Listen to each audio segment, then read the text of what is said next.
Welcome to Chillin' 101. We hope this video helps.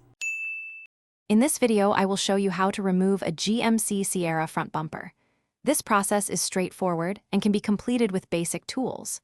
First, ensure your truck is safely parked and the parking brake is engaged. For electrical safety, disconnect the battery. Gather your tools, including a ratchet, various sockets, and a trim removal tool.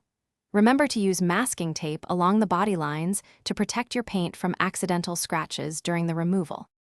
Next, we'll focus on disconnecting electrical components and removing trim pieces. Begin by using a trim tool to carefully pop out the plastic clips securing the radiator shroud. Then, reach behind the bumper to unplug the fog light harnesses and any front-facing sensor connections. You will also need to remove several bolts from the inner fender liners. Finally, unbolt and release the clips holding the grille, then set it aside. Now, let's tackle the main mounting hardware. You'll find 4 primary bolts securing the bumper to the frame horns, typically accessible from the top once the grille is removed. Use an 18mm socket for these. Next, locate and remove the 2 side brace bolts, usually 15mm, found near the wheel wells. There might also be additional 10mm bolts for lower bumper supports. Always have a friend help support the bumper as you remove the last bolts to prevent it from falling.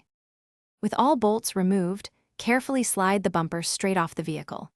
It's a good idea to have a second person assist you with this step to avoid any damage. Take a moment to inspect all components for any wear or damage. When you're ready to reinstall, simply reverse the removal process. Ensure all electrical connections are securely reattached and all bolts are tightened to their proper torque specifications for a safe and secure fit. You've successfully removed your front bumper. Thanks for watching.